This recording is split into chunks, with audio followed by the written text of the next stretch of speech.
So hello everyone, আজকে কথা বলবো একটা মালায়ালাম সিনেমা নিয়ে। মুভিটার নাম হচ্ছে গোলাম। তো এটা একটা মার্ডার মিস্ট্রির উপরে। তো এই ধরনের যে মার্ডার মিস্ট্রি সিনেমা হয় তাতে তিনটে জিনিসের উপর বেস্ট থাকে। একটা হচ্ছে হু ডান ইট, একটা হচ্ছে হাউ ডান ইট, একটা হচ্ছে হোয়াই ডান ইট। তো সিনেমা শুরুতে একটা কর্পোরেট অফিসকে দেখানো হয়, যেখানে সকালে অফিসের স্টাফরা আসে, হাউসকিপিংয়ে কাজ করে যারা তারা আসে। এই ধরনের সিন কিছু দেখানো হয়, কিন্তু এটা নর্মাল মনে হবে। কিন্তু কিছুক্ষণ পরে আসল ঘটনা শুরু হয় তখনই, যখন অফিসের বস অফিসে আসে। আর কিছুক্ষণ পরে জানতে পারা যায় যে সে ওয়াশরুমে স্লিপ খেয়ে পড়ে গিয়ে তার মাথা ফেটে রক্ত বেরোয় এবং সে মারা যায়। এরপর পুলিশ আসে, যাকে কেসটা হ্যান্ডেল করতে দেওয়া হয় সেই হিরো। তার বাকি কলিগরা মানে বাকি পুলিশগুলো বলে যে এটা একটা normal open and shirt case, এখানে দেখার কিছু নেই। উনি স্লিপ খেয়ে পড়ে গেছেন এবং মাথা ফেটে রক্ত বেরোচ্ছে, এইভাবেই তিনি মারা যান।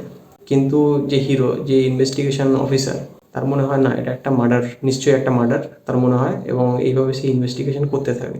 তো এভাবে গল্পটা চলতে থাকে। বাকি গল্পটা জানতে গেলে আপনাকে সিনেমাটা দেখতে হবে। তো এই সিনেমার ক্ষেত্রে যে জিনিসগুলো আমার পজিটিভ লেগেছে সেগুলো হলো এই সিনেমার রানিং লেন্থ। এই সিনেমার রানিং লেন্থ প্রায় 2 ঘন্টা বলা চলে। এটা খুবই ভালো, খুবই কম্প্যাক্ট। আর কম বাজেটে এত সুন্দর থ্রিলার যে বানানো যায় সেটা এই সিনেমাটা দেখলেই বোঝা যায়। এছাড়া এই সিনেমার যে মার্ডার স্টাইল সেটা খুব ইউনিক লেগেছে।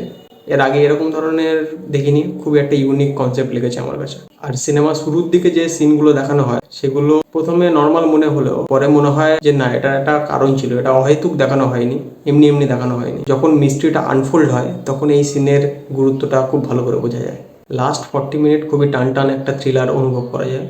তো এটা একটা ওয়েল এক্সিকিউটেড থ্রিলার সিনেমা আমার কাছে মনে হয়েছে। সিনেমার বিজিএম খুব ভালো, স্ক্রিন প্লেও ঠিকঠাক।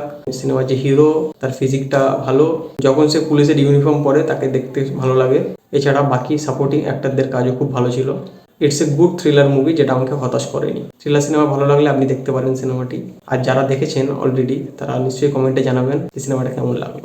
So this is for the video. দেখা হচ্ছে পরে কোনো ভিডিওতে।